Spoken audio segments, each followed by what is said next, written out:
We are going to do this fun Zendangle shamrock design. Now I used a little template to trace a shamrock right in the middle of my rock and started creating a curve that passed behind. Now you can see in the upper right hand corner a finished rock, so you'll see we're going to create this rainbow that passes behind our shamrock.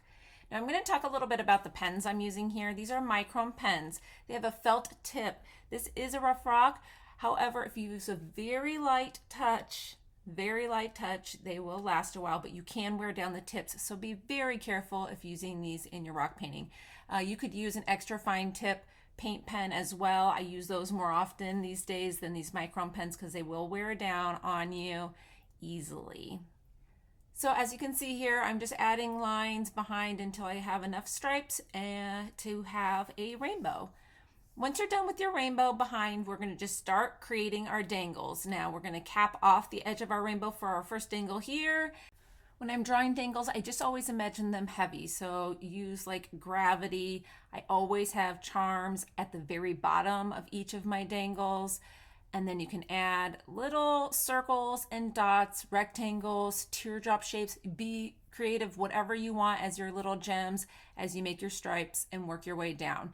Now, as you can see here, I do stop and draw circles, but you can draw the circle right over the top of the line, which I do a lot now because when you come back in with the color, it's gonna overlap any of the line work underneath.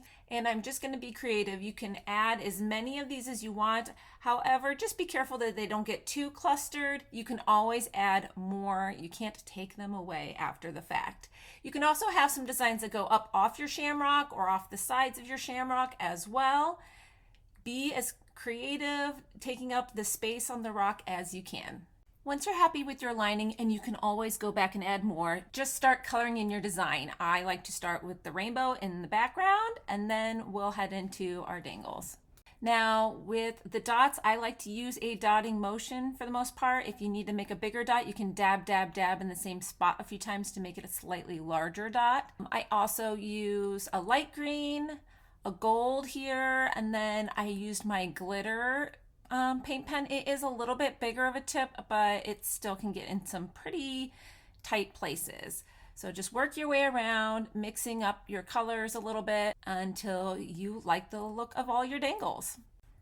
Come back in and fill in your main shamrock with whichever green that you prefer to use. Now we're going to go back in with our extra fine tip paint pen and crisp up all of the outlines around the edge one final time. This is how it looks finished. I hope you enjoyed this tutorial. Don't forget to subscribe, and here's another great idea for you to try.